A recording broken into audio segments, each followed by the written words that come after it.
Mr. Lenny. Mr. Beto. Do you know the ultimate question on everybody's mind, sir? Yes, they're wondering if Thor's ass is really going to be blurred out in the movie. We shall answer that. Coming up. No, that is incorrect. The question is Love and Thunder worse, better than Ragnarok, the best Thor movie yet, or no? Or Thor the Dark World low. Is it that low? You'll find out coming up. It was a masterpiece. I mean, I'm gonna give it 5 reels for sure. What?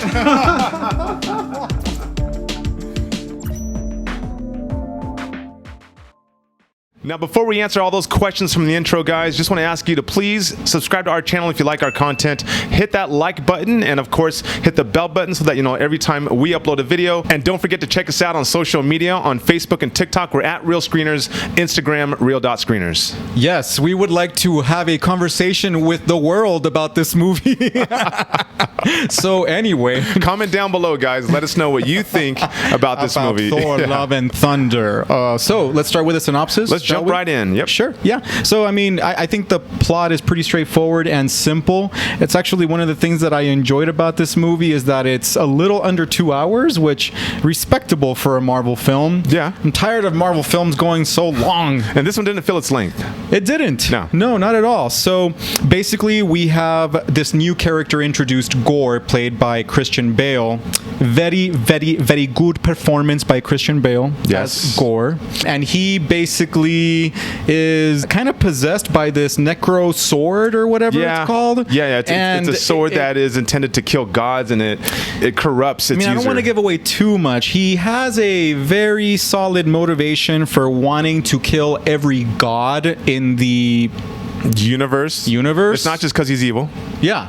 And so he is the God Butcher, Gore. And anyway, of course, this puts the universe in peril. And our buddy Thor, along with newcomer Mighty Thor, played by Natalie Portman, and of course Tessa Thompson's Valkyrie. There we go, because I forgot her name. They team up to fight this new threat, this nemesis, and that's pretty much it. That's pretty much straightforward. I mean, you get some other themes. They steal some kids. Yeah, they steal the kids because, Gore, he steals these kids because he's trying to lure Thor. Of course, he's not really there to kill the kids. Maybe that was a minor spoiler, sorry. Damn. Yeah. Well, he's not there to kill some kids, and there's a reason why he's not trying to kill the kids. It's tied to his motivation, but he grabs these kids, and he's trying to lure Thor because he needs something, which I can't talk about, right? Right. We're trying to be, to achieve a goal, which we can't talk about. Yeah, that's fine. No. I mean, point being is that the plot is pretty simple, but this is a movie that looks great. First of all, I want to point out the action sequences are intentionally very well constructed, well done. There's nice slow motion of I love Taika Waititi's kind of style of having these heroes kind of jump really high into the air and then swoon down slowly. I love that. And it's a movie that looks great all around. There is a scene in the movie that switches to black and white. I don't want to say too much more about that, but I think it's brilliantly, not choreographed, but the cinematography is just outstanding in this movie. It looks great, in my opinion.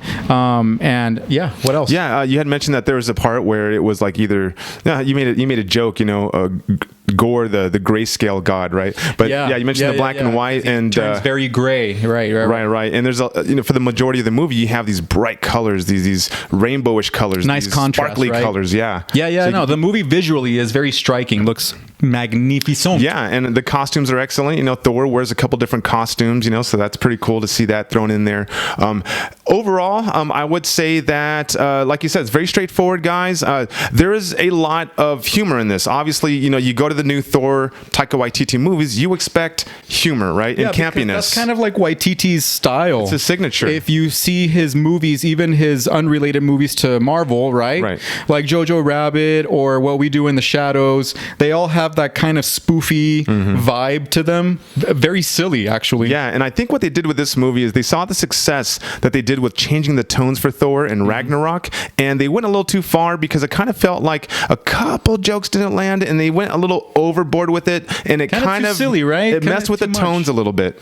It did. Yeah. No, yeah. For the most part, I feel like there's a very striking contrast in tone between the gore scenes and then everything else. And I told you that at times the movie felt like Spaceballs to me. Yeah. It got so spoofy and silly that I was like, okay, this is kind of like a parody kind of Marvel movie in a way, but then it gets really serious with those gore scenes, and you're like, okay, well, both of these are kind of effective, but they kind of clash at the same time. Yeah. So the movie kind of suffers a little bit. It's like, guys, there. like when you're putting pepper on food and the latch slips and then suddenly a whole bunch of pepper comes down. That's kind of what they did sometimes. Yeah. But other than that, though, guys, I mean, that's kind of a nitpick. I mean, it really is a fun movie. It is very fun, and I want to say that to me, the highlights were the Gore character and then and Natalie Portman's Mighty Thor character. I feel were the two standouts in the movie. I didn't expect such humanity coming from Natalie Portman's Mighty Thor character, and I appreciated that there was a nice deep backstory to her.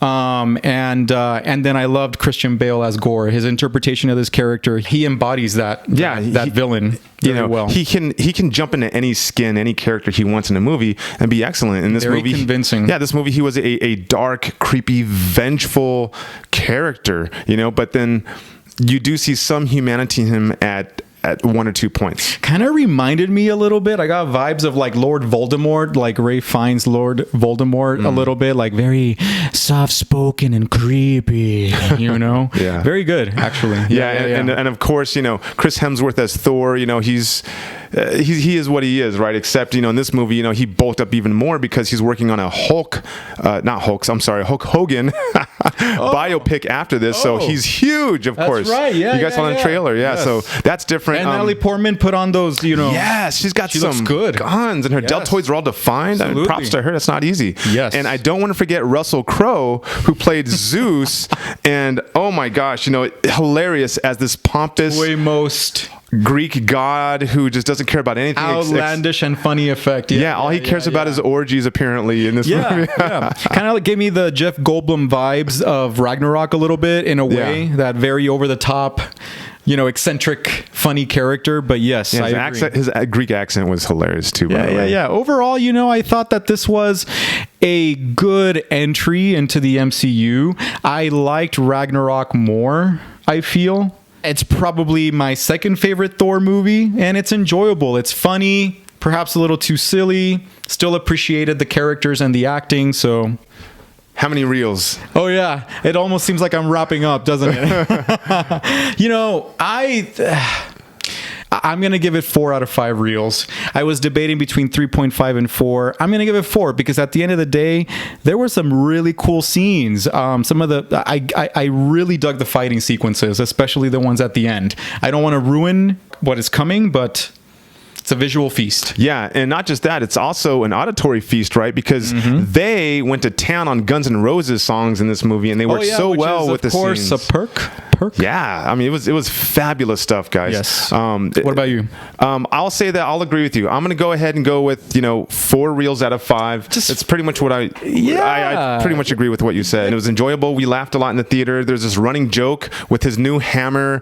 Storm. What's it called? Stormbreaker. I was about to say Stormfront. There's almost like a jealousy, kind of like a triangle going on, right? Yeah, it's pretty funny. And yes, we promised you we'd let you know. You do see Thor's tushy in this movie. Yes, and if you think that goats are funny, oh gosh, that definitely will be there's a goat scene, and it was that was pretty annoying. It keeps going on in the movie. So but anyway, there's one last thing I just want to say about this movie. You had mentioned that there is some the movie is grounded in some humanity, right? You mentioned that with Natalie Portman's character, and you have some themes that are pretty obvious in this movie, such as moving on from the past, whether it's Gore or Thor. And then you also have sacrifice, which I'm not going to talk beyond that about. So, and love conquers all. oh, that's right, love and thunder, Or right? love is the ultimate, better outcome or better choice at the end of the day, which is appropriate for the title, right? Sure. Love and thunder. At the end of the day, it's a Disney movie, right, guys?